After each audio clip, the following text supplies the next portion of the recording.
سڵاو ڕێز بێەوە بینەرانی خۆشەویستی تەلەڤیزیۆنی کۆمەڵە بە یارمەتی هاوڕێیان یاوکارم لە خزمەت دێوەی عەزیز دایم بۆ پێشکەشکردنی گەشتی هەواڵەکانی ئەمڕۆی یەکشەممە. سەرەتا سەردێڕی گرنگترین هەواڵەکان. بەڕێوەچوونی مەراسمی ڕۆژی کۆمەڵە لە شاریبانە.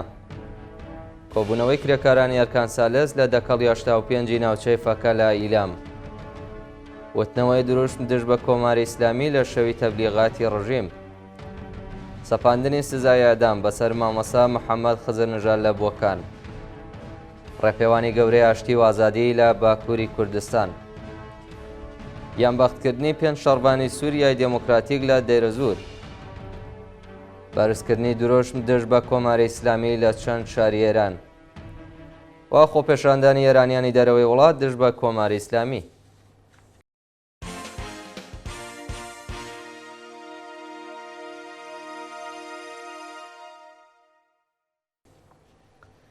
درێژەی هەواڵەکان.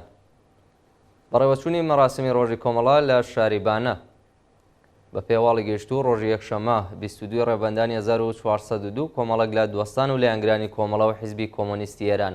مەراسمێکیان بە بۆنەی 26 ڕێبەندان ساڵ ڕۆژی ئاشکرابوونی کار و چالاکیەکانی کۆمەڵە بەڕێوە برد.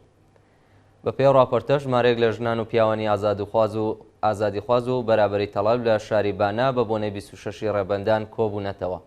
مەراسمەکە بە سەرەتا بە سرودی ئەنتەرناسیۆناڵ یەکخولەک بێدەنگی بۆ ڕێزگرتن لە یادی تەواوی گیانبەختکردووانی ڕێگای ئازادی دەستی پێکردووە. دوجار ئامادەبووان لەسەر مێژووی کۆمەڵە قسە و باسییان کردووە و یادی کاک حەمە حوسێن کەریمیان بەرز نرخاند.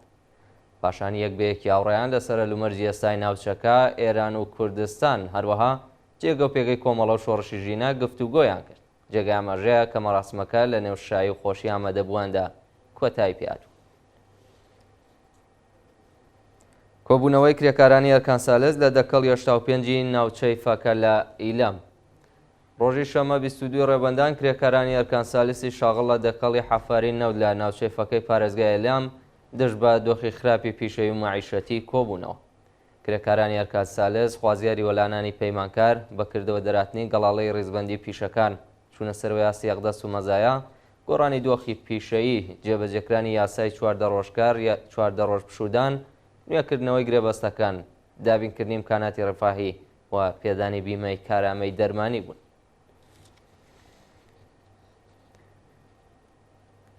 وتنەوەی دروشم دژ بە کۆماری ئیسلامی لە شەوی تەبلیغاتی ڕژیم.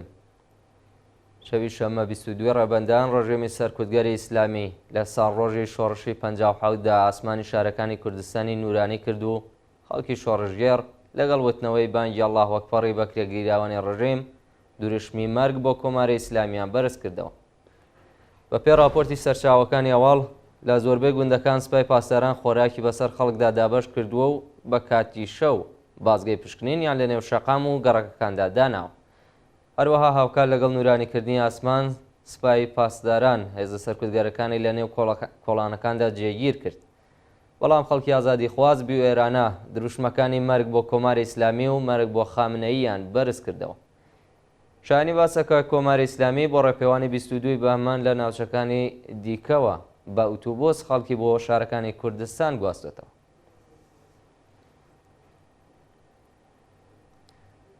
سەپاندنی سزای ئەدام بەسەر مامۆستا محەممەد خزر نژاد لە بۆکان.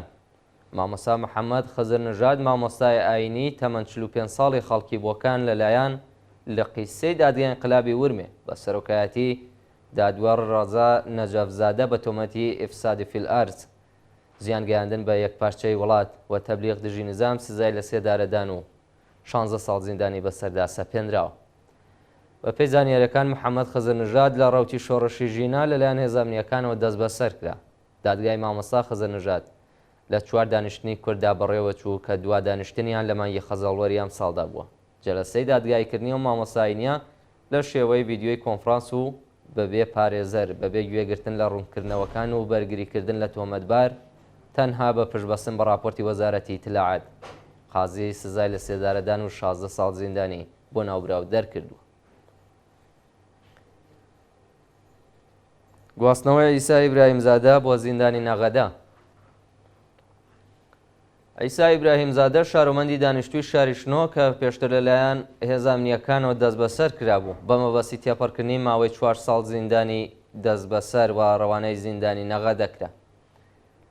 مانگی خاکەلەوەی 1402 ئیسا ئیبراهیمزادە لەلایەن دادگای انقلابی شنۆ و بە تۆمەتی ئەندامەتی لە گروپە دژبەرەکانی ڕژیم و تەبلیغ دژی نظام سەرجەم بە 5 ساڵ زیندان محکوم کرا.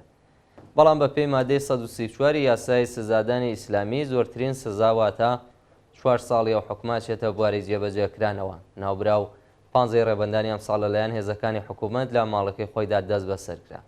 ئەیسا ئیبراهیمزادە خەڵکی گوندی دێشەمسی سەر بە شاری شنۆیە و لە ڕەوتی شۆڕشی ژینا لە ساڵی ڕابردوو دەست بەسەر و ڕۆژی 22 بە فرانباری 1401 بە دانانی وەسیقە لە زیندان ئازاد کرا. ناڕوونی چارەنووسی ئیبراهیم ڕەسڵپور لە گرتوخانەی تلعات. بە پێ راپۆرتی ناوەندەکانی مافی مرۆڤ چارەنووسی ئیبراهیم ڕەسوڵپور پاش دەست بەسەرکران لەلایەن ئیدارەی تلعاتی نەغەدە بە ناڕوونی ماوەتەوە. بەرەبەیانی ڕۆژی سێشەممە دەی ڕێبەندانی 1402 ئیبراهیم ڕەسوڵپور تەمەەن 28 ساڵ و خەڵکی شاری نەغەدە لەلایەن هێزانامنیەکانەوە دەست بەسەر و بۆ شوێنێکی نادیار گوازرایەوە. بە دوواداچوونی بنەماڵی ڕەسوڵپور بۆ ئاگاداربوون لە چارەنووسی تا بە ئێستا بێ ئاکام بۆ و هیچ زانیاریەک سەبارەت بە هۆکاری بەندکران و شوێنی ڕاگیرانی لە بەردەستان نییە. ڕێپێوانی گەورەی ئاشتی و ئازادی لە باکووری کوردستان. ماوەی 11 ڕۆژە خەڵکی باکووری کوردستان ڕێپێوانێکیان لەژێر ناوی ئاشتی و ئازادی دەست پێ کردووە و لە چالاکیەکانیاندا خوازیاری ئازادی عەبدوڵڵا ئۆجەلان و کۆتاییهێنان بە شەڕ و چارەسەرکردنی کێشەی کورد لە ڕێگەی دیالۆگەوە بوون. بەشداربوانی ئەو ڕێپێوانە کە لە چالاکانی سیاسی، مەدەنی و خەڵکی شۆڕژێڕی باکووری کوردستان پێکاتون لە ڕۆژی 1 فێڤریا لە شارەکانی وان و قارس ڕێپێوانی ئاشتی و ئازادیان دەست پێ کردووە و ئێستا لە شارەکانی قۆسەر و فارقین بەردەوام. بەشداربووان دروشمی بمرێت کۆیلایەتی بژی ئازادیان بەرز کردەوە و خوازیاری وەلانانی بایکۆتی خەبەری لەسەر عەبدوڵڵا ئۆجەلان و ئازادی و چالاکە سیاسیە بوون. ئامادەبووان هەروەها خوازیاری کۆتاییهێنان بە شەڕ و چارەسەرکردنی کێشەی کورد لە ڕێگەی دیالۆگەوە بوون. گیانبەختکردنی 5 شەڕڤانی سووریای دێموکراتیک لە دەیرە زۆر.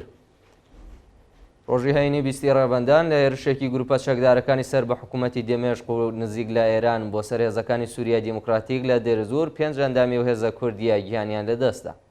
بە وتەی بەرپرسانی هێزەکانی سووریای دێموکراتیک چەکدارانی سەر بە کۆماری ئیسلامی لە ناوچەکانی ڕۆژاوای فڕاتەوە کە لەژێر دەسەڵاتی هێزەکانی حکوومەتی دمێشقا دزیان کردوتە نێو بنکێکی هێزەکانی سووریای دێموکراتیک لە شارۆچکەی شەعفە و پێکدا داناتوە تاراوە. لە ئامانجی وێرشەدا 5 ئەندامی هێزەکانی سووریای دێموکراتیک گیانیان باخت کردووە و ئەندامێکیان بێسەر و شوێنە.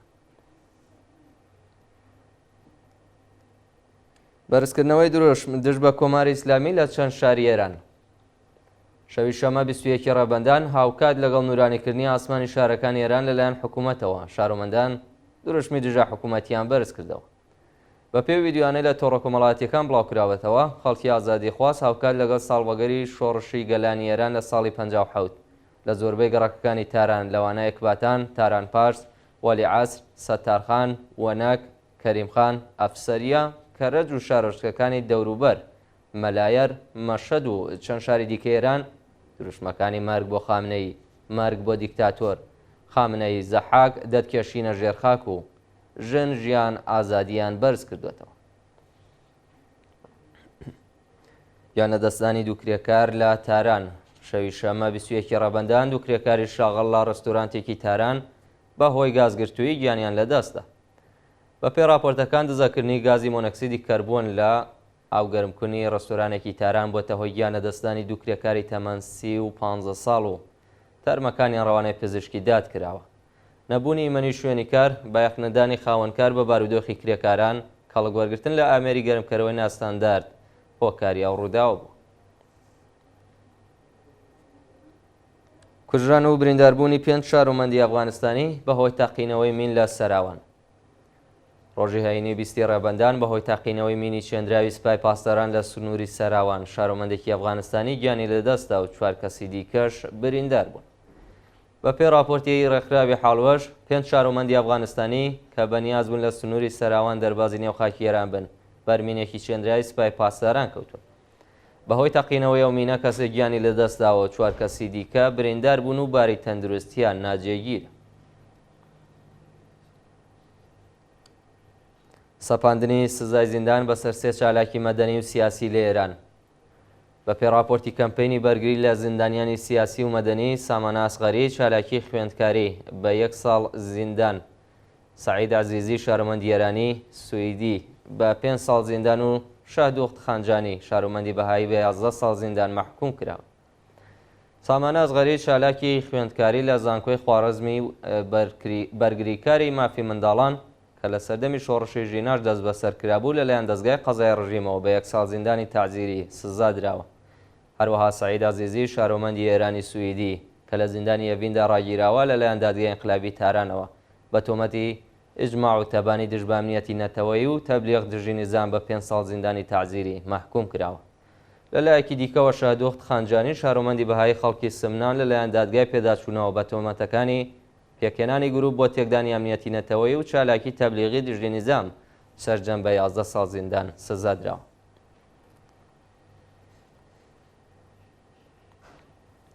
و دووە هەواڵمان سەبارەتە بە خۆپێشاندانی ئێرانیانی دەرەوەی وڵات دژ بە کۆماری ئیسلامی. ڕۆژی شەمە 21 ڕێبەندان ئێرانیانی ئازادیخواز لە چەند وڵاتی ئوروپایی، ئەمریکا و کەنەدا هاوکار لەگە ساڕۆژی شۆڕشی گەلانیێران لە ساڵی 57 و بەدەسەڵات گەیشتنی کۆماری ئیسلامی ڕژانە سەر شەقام و دژ بە ڕژیمی جەنایەتکاری ئیسلامی دروشمیان بەرز کردەوە. بە پێ راپۆرتەکان ئێرانیانی ئازادیخواز لە وڵاتانی ئەمریکا، کەنەدا، ئاڵمان، بلژیک، هۆلاند، سوید، نۆروێژ، دانمارک، ئیتالیا، فەڕەنسا و چەند وڵاتی تر دژ بە 45 ساڵ بێدەنگی کۆمەڵگای جیهانی لە ئاست کۆمەڵکردنی خەڵکی ئازادیخواز لەلایەن کۆماری ئیسلامی و پشتیوانی دەوڵەتەکانی ئەوروپا و ئەمریکا لە ڕژیمی ئیسلامی خۆپێشاندانیان کرد. بەشداربوانی ئەو چالاکیانە بە بەدەستەوەگرتنی وێنەی قوربانیانی سەرکوتی ڕژیم و وتنەوەی درۆژ خوازیاری سزادانی بەرپرسانی قەزایی و ئەمنیەتی کۆماری ئیسلامی و بە تاوانی جەنایەت دژی مرۆڤایەتی بوون. بینەرانی خۆشەویست، گەشتی هەواڵەکانتان پێشکەش کرا، کاتێکی خۆش بۆ هەموو لایەک.